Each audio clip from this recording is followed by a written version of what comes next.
Hello, colleagues. So I wanted to talk to you about the Writing Pathways assessment, and this is the older version of the Writing Pathways.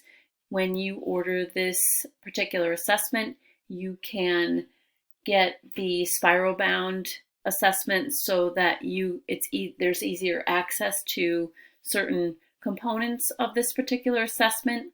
And you can see that this goes from K to 5, but it also provides information for grade 6 if you were teaching in the upper elementary or in the middle school. There's another Pathways book that supports this type of work.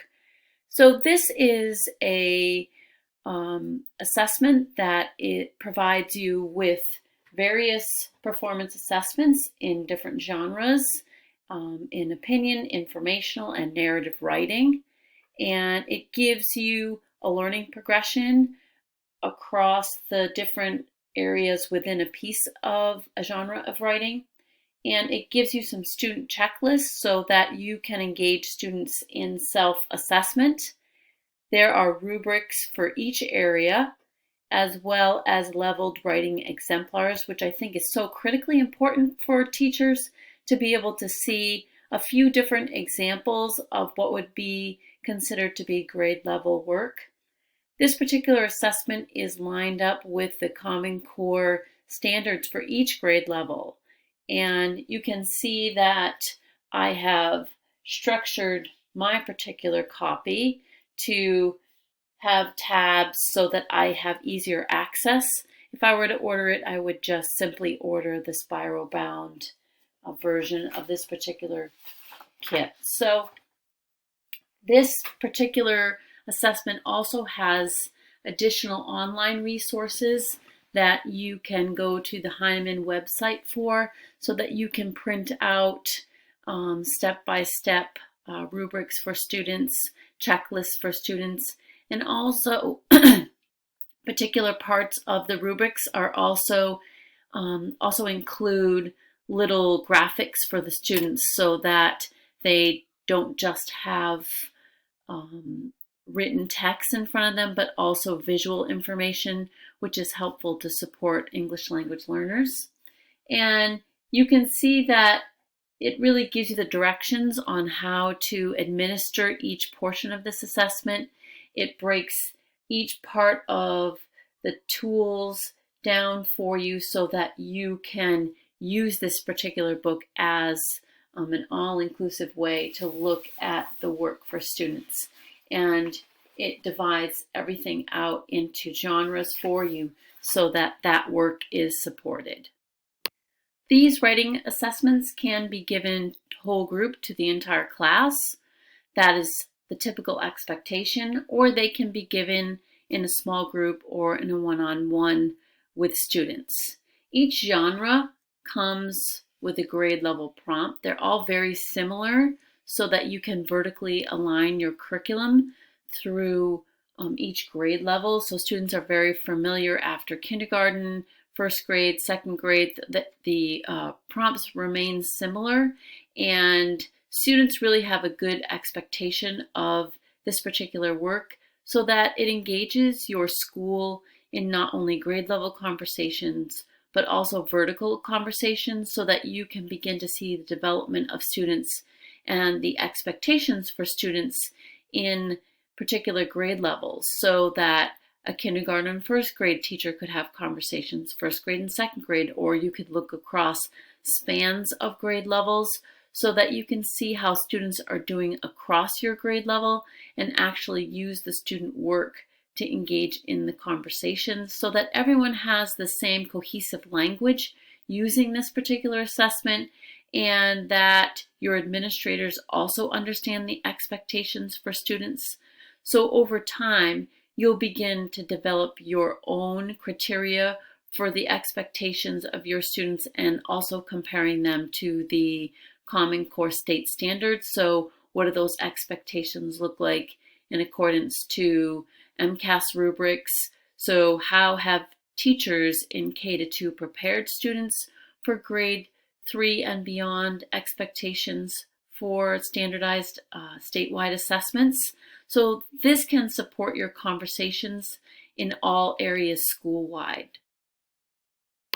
You'll notice some of the rubrics are simply one grade level with the information included, or to support those vertical conversations, you can see the trajectory of the work and how much more difficult it gets, so that you can set goals for students who are working below grade level, on grade level, or beyond grade level.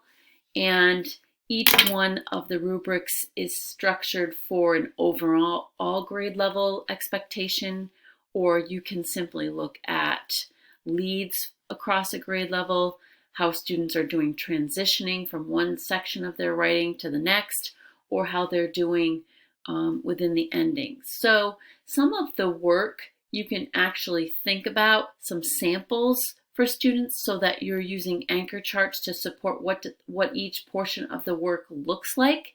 So you can have students setting goals and comparing their work to other student samples to see how they can get better. And that actionable feedback you can provide for students in how to do the work, those metacognitive strategies where you tell them step by step how to get their work better in each particular category or area. You can simply look at one piece of writing and ask them to focus on one area rather than trying to edit and revise an entire piece. And this really supports students in their development, because we know that revising the same piece over and over again isn't that engaging for students. And really, to support that engagement, we really need to focus on actionable feedback, letting students revise certain sections or edit for punctuation or capitalization in just a small section of the piece. And that then in the next piece, we're hoping that our whole group teaching or our small group teaching improves the quality as they try again in a next piece moving forward. For literacy leaders who have a leadership role in your school or district, there's also a protocol to be able to norm work or engage your colleagues with conversations in looking and analyzing student work, so that collaboratively you can determine overall if a piece is on grade level, or set goals as a classroom teacher, or set goals what you'll all be working on collaboratively together or across grade levels. Writing checklists really help students with being able to self-assess or monitor their progress in writing.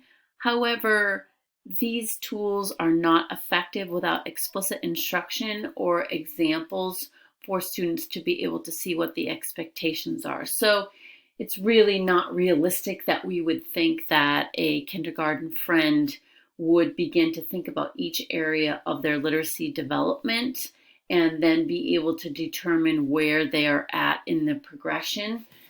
Even though there are some other resources that really give them a visual on how to support their work, I have seen this even type of self-assessment used by teachers, whole class, and then each student really getting a goal. So if you can picture just this being cut out and it added to the student work so that they could actually have their transition, their goal in order to work across and transition from one portion of the rubric to the next. But they're really working on one thing that the teacher has modeled, and this matches your whole group focus lesson, so that students can be working on their lead or just their ending in a particular piece. There might be some examples of what this looks like with the teacher modeling or other student work, and then you would simply provide just this goal for students,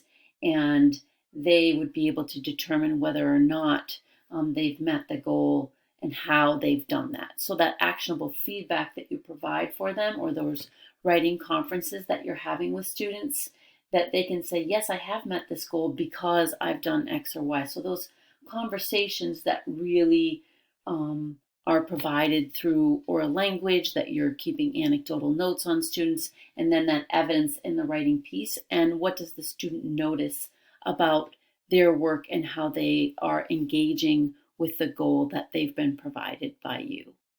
So you can create or have students create their own exemplars, or you can use the exemplars that you can print from an online resource or photocopy from the back of the text, or simply use a HoverCam as I'm showing them to you now, so that you can see, you can teach from the exemplars in what the work actually looks like, and you can see that the trajectory of the work based on genre moves ahead by grade levels, so that you can show different levels of the work and use them in small groups as well to support your instruction for students.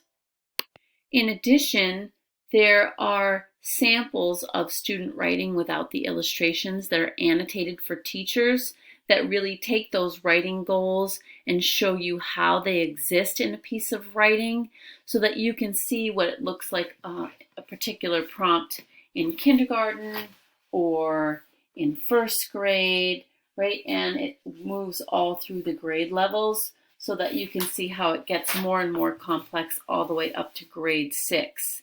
These are especially helpful for teachers as they are looking at student work, to really think about whether evidence is noted in a piece of writing and what that actually looks like as we move forward thinking about the assessment process for students. One last piece of this assessment that I find particularly interesting is the writing process learning progression K-5. So if we're thinking about students engaging in the writing process itself, generating leads, topic development, elaboration, in all of these particular areas, they'll provide you with some evidence at each grade level on what that should look like. So what students should be able to do at each grade level. So here you'll notice in generating ideas, they give you a level 1 student from September of kindergarten, right? A child at this level can recall a topic or event and can draw pictures to show that event. With prompting, a child can say more about the topic or event. And then from January to kindergarten, it gives you that next stage of development, what students should be able to do in generating ideas. And then June of kindergarten, by the end of the year, this is what generating ideas should look like for students. And then this particular progression continues on in all of the areas of the writing process to support your instruction and to be able to provide you with additional formative feedback to inform your instruction in order to support all levels of writers for across your particular grade level or classroom or intervention for your particular students. So this is one sample of a performance assessment with learning progressions to include multiple resources for you.